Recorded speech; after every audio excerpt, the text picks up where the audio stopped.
can I be temporarily retired? Hey, I am Chuck the Bureaucrat, and today I wanted to talk about a strange stage in the medical retirement and separation process, the so-called Chapter 61 retirees. And that is the Temporary Disability Retired List, or TDRL. It's odd because, how are you temporarily retired? And more importantly, what happens to your compensation when you go on the list and when you come off the list? Well, because this is such a financially oriented question, I'm going to turn to the Department of Defense Financial Management Regulation, Volume 7B, which deals with retired pay, and Chapter 11, which addresses removal from the Temporary Disability Retired List. One useful thing to point out here is that this chapter was updated in April of 2024. Now, just in general, there is this tricky thing about navigating any military retirement. And the way I usually put it is that the walls of the maze are always moving. And while it's a good idea to talk to vets who've been through the process, it's also likely that their experience was shaped by policies that are no longer in effect. We're going to run into one of those situations shortly. Anyways, a service member can end up on the TDRL when they have a condition that would normally qualify them to be permanently put on the retired list, but that condition isn't stable. For a disability to be considered stable, the preponderance of the medical evidence needs to indicate that the severity of the disability is unlikely to change. Now, back before 2017, that determination had to be made within 5 years of a service member being placed on the TDRL.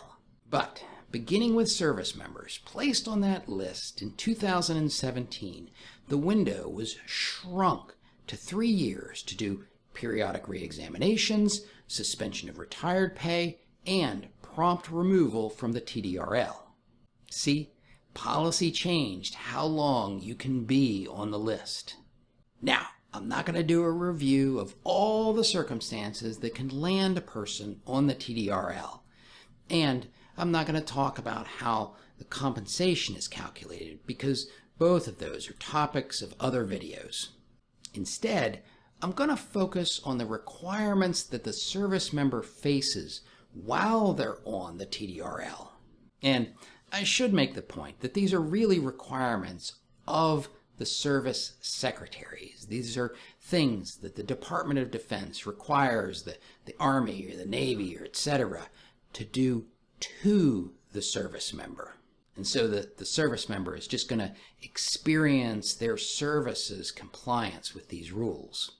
Anyways, a service member who is on the TDRL is required to receive a periodic reexamination at least once every 18 months.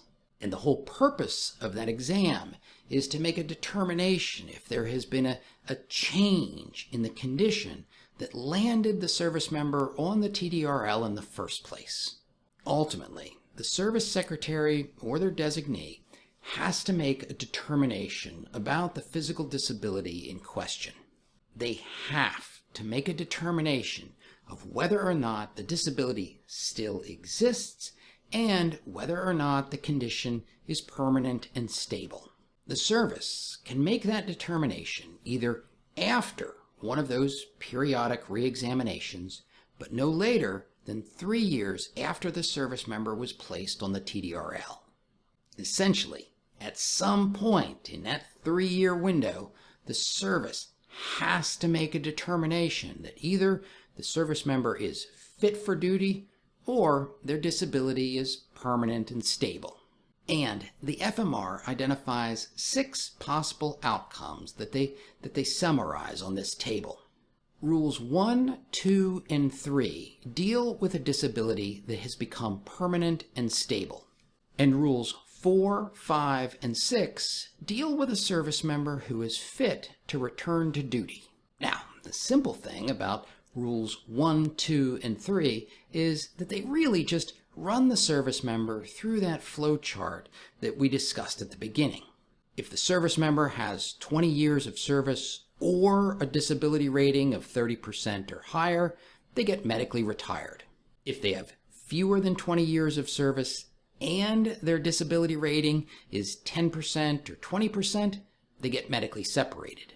Where things get interesting is when the service member is determined to be fit to return to duty.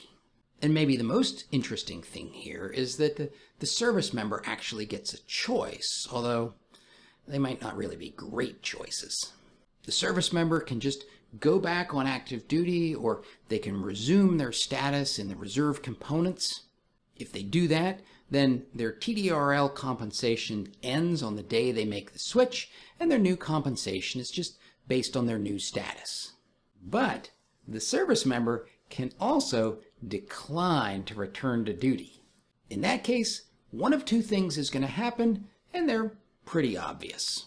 If the service member is entitled to a non-medical retirement, well then, they can just retire. And if they do that, their DoD retired pay is going to be based solely on their years of service. It's not going to be a function of their disability rating. And if the service member isn't eligible for retirement and they don't want to return to duty, well, then they can just separate.